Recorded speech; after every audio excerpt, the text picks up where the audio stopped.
Bismillahirrahmanirrahim. Dəyərli müsəlmanlar, bugün sizə elə bir qadın haqqında danışacağım ki, o, hər bir mömin qadına nümunə olmalıdır. Ona, aləmlərin xanımlarının rəhbəri deyilir. Onun dünyaya gətirdiyi iki oğul övladı Həsən və Hüseyn radiyallahu anhuma cənnət gənclərinin rəhbərləridir. O qadın, Allah Rəsulü sallallahu aleyhi və səlləmin sevimli qızı və ciyərparəsi Ummul Həsən Fatimə radiyallahu anhədir. Fatimə radiyallahu anhə, Peyğəmbərimiz sallallahu aleyhi və səlləmin ən kiçik qızı idi. Zeynəb, Ruqayyə, Ummu Kulsumdan sonra dördüncü qızı idi Peyğəmbərimizin. Kiçik yaşlarındaykən anası Xədicə radiyallahu anhəni itirir. Peyğəmbərlikdən 2 il öncə dünyaya gəlib Fatimə radiyallahu anhə. Yəni Peyğəmbərimizin təxminən 38 yaşı olarkən Fatimə radiyallahu anhə dünyaya gəlir. Bundan da təxminən 5-6 il sonra anası Xədicə radiyallahu anhə vəfat edir və beləcə Fatimə radiyallahu anhə anasız böyüyür. Peyğəmbərimiz sallallahu aleyhi və səlləm onu dəhşət çox sevirdi. Fatimə gələndə Peyğəmbərimiz ayağa qalxar, gəlib onun alnından öpər və onu öz yerində əyləşdirərdi. Fatimə radiyallahu anhənin yaşının az olmasına baxmayaraq, böyük fədakarlıqları olub. Buna çox misallar gətirmək olar, lakin mən bir neçəsi ilə kifayətlənəcəm. Buxarinin səhih əsərində Abdullah ibn Məs'ud radiyallahu anhudan rəvayət olunur ki, bir dəfə Peyğəmbərimiz sallallahu aleyhi və səlləm Kəbənin ətrafında namaz qılırdı. Qureyşin zadəganları həmin vaxt oradaydı. Bu vaxt Əbu Cəhl əmr edir ki, yeni doğmuş dəvənin qanlı döl qişasını aparıb Peyğəmbərimizin üstünə atsınlar. Peyğəmbər sallallahu aleyhi və səlləm səcdədə olarkən gətirib həmin qanlı döl qişasını onun çiyninin üstünə qoyurlar. Təsəvvür edin, adam namaz qılır, ibadət edir. Kafirlər isə onu öz aləmlərində alçaltmağa çalışırlar. Kənardan da baxıb bu mənzərəyə istehza ilə gülürlər. Sahabələr də həmin vaxt sadəcə çox az və zəif idilər. İslamın ilk illəri idi. Müsəlmanlar hər yerdə təqib olunur, döyülür, işgəncələrə məruz qalırdı. Bu vaxt 7 yaşlı qız Fatimə radiyallahu anhə qaça-qaça gəlir, ağlaya-ağlaya dəvənin döl qişasını Peyğəmbərimizin üstündən götürüb təmizləməyə başlayır. Bir ata üçün olduqca ağır mənzərədir. Az yaşlı övladının gözü qarşısında belə bir təhqirə məruz qalmaq. Fatimə radiyallahu anhə ağlaya-ağlaya Qureyşliləri acılayır və atasının üzərindəki döl qişasını təmizləyir. Qorxmur. Təsəvvür edirsiniz mənzərəni? Peyğəmbər sallallahu aleyhi və səlləm üçün necə də ağır idi bu vəziyyət. Ən kiçik və ən sevimli qızı ağlayır. Hansı ki anası yoxdur, qardaşları yoxdur, əmi, dayı, əmoğlu, heç kim yoxdur ətrafda kömək eləsin. Döl qişasını təmizlədikdən sonra Peyğəmbər sallallahu aleyhi və səlləm başını qaldırır. Kəbənin önündə əllərini qaldırıb, uca Allaha, həmin müşriklərə qarşı bəddua edir. Buyurur ki, Allahım, Qureyşlilərin cəzasını ver. Sonra ad-bad adlarını çəkib deyir. Allahım, Utbə ibn Rabi'ənin cəzasını ver. Allahım, Şeybə ibn Rabi'ənin cəzasını ver. Allahım, Əbu Cəhlin cəzasını ver. Allahım, Valid ibn Utbənin cəzasını ver. Umeyyə ibn Xaləfin cəzasını ver. Uqbə ibn Əbu Muitin cəzasını ver. Bu bəddua müşriklərə çox ağır gəlir.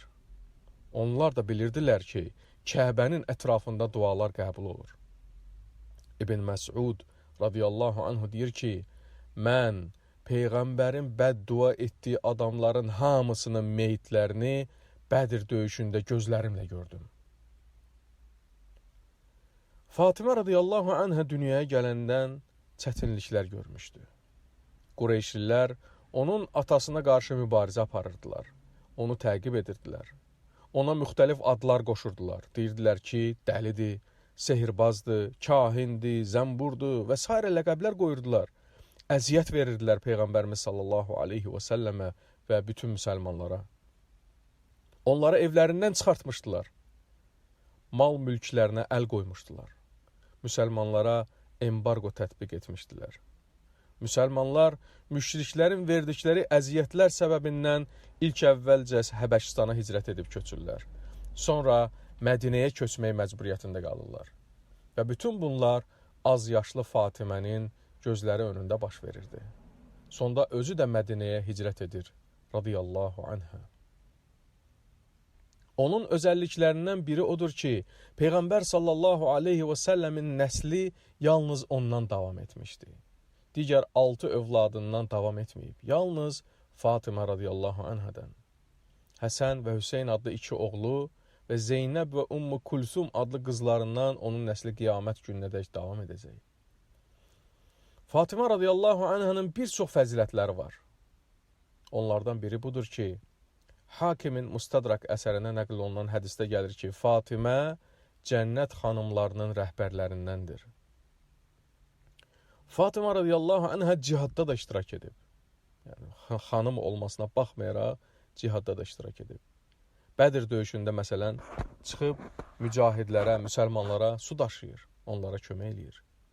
Uhud döyüşündə Peyğəmbər sallallahu aleyhi və səlləm yaralandıqda ona tibbi yardım göstərir və yarasını sarıyır. Məkkənin fəthində də atası ilə birlikdə olur. Olduqca səbirli, həyalı, abırlı, əxlaqlı bir xanım idi. Başqa cür ola da bilməzdi, çünki o Peyğəmbər sallallahu aleyhi və səlləmin tərbiyəsini görmüşdü. Gənc yaşlarında ən fəzilətli səhabələrdən olan Peyğəmbər sallallahu aleyhi və səlləmin əmisi oğlu, Raşidi xəlifə, İslam dövlətinin başçısı, sağlığında ikən cənnətlə müjdələnmiş Əli ibn Əbu Talib radiyallahu anhu ilə evlənir. Əli radiyallahu anhu da olduqca kasıb biri idi. Gəlir, Peyğəmbər sallallahu aleyhi və səlləmdən onun qızını istəyir. Peyğəmbər sallallahu aleyhi və səlləm də soruşur ki, mehir verməyi nəyin var? Əli radiyallahu anhu deyir ki, heç nəyim yoxdur. Mehir də nikahın şərtidir, verilməlidir. Buyurur ki, Peyğəmbər sallallahu aleyhi və səlləm, sənin zirəhin var. Get, onu sat. Beləcə, Əli radiyallahu anhu 470 dirhəmə gedib zirəhini satır və evlənir. Bu mübarək evlilikdən də qeyd etdiyimiz kimi Həsən, Hüseyn, Zeynəb və Ummu Kulsum adlı övladları dünyaya gəlir. Fatimə radiyallahu anhə barəsində Allah Rəsulü sallallahu aleyhi və səlləm buyurur ki, Fatimə mənim bir parçamdır. Ona əziyyət verən mənə əziyyət vermiş olur. Özü də Fatimə radiyallahu anhə atasına çox bənziyirdi. Möminlərin anası Ayşə radiyallahu anhədən rəvayət olunan hədisdə o deyir ki, mən danışığında Peyğəmbərə Fatimədən daha çox bənzəyən birisini tanımıram. Yeriyəndə elə bilirdin ki, Peyğəmbər sallallahu aleyhi və səlləm yeriyir. Həmçinin Ayşə radiyallahu anhə deyir ki, Peyğəmbər sallallahu aleyhi və səlləmin vəfatından öncə Fatimə onun yanına daxil olur. Sonra Peyğəmbər sallallahu aleyhi və səlləm ona nəsə deyir və o ağlayır. Daha sonra yenə nəsə deyir və Fatimə gülür. Ayşə radiyallahu anhə ondan bu barədə soruşduqda ilk öncə ona demir. Sonra Peyğəmbərimizin vəfatından sonra yenə də Ayşə radiyallahu anhə ondan soruşur bu barədə və Fatimə radiyallahu anhə deyir ki, atam mənə demişdi ki, Cəbrail əleyhissalam hər il bir dəfə Quran-ı Kərimi mənə ərz edirdi. Bu il isə 2 dəfə ərz etdi. Ona görə də düşünürəm ki, mənim ölümüm yaxınlaşıb.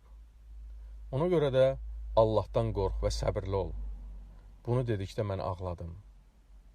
Sonra buyurdu ki, əhlimdən mənə ən tez qovuşacaq adam sən olacaqsan. Və mən güldüm. Elə də olur. Peyğəmbər sallallahu aleyhi və səlləmin vəfatından sonra Fatimə radiyallahu anhə çox kədərlənir, pərişan olur və xəstəliyə tutulur. Təxminən Peyğəmbər sallallahu aleyhi və səlləmin vəfatından 6 ay sonra Fatimə radiyallahu anhə təxminən 27-28 yaşlarında vəfat edir və Baqi məzarlığında gecə vaxtı dəfn olunur. Allah ondan və bütün əhl-i beyt mənsublarından, habelə səhabələrdən razı olsun.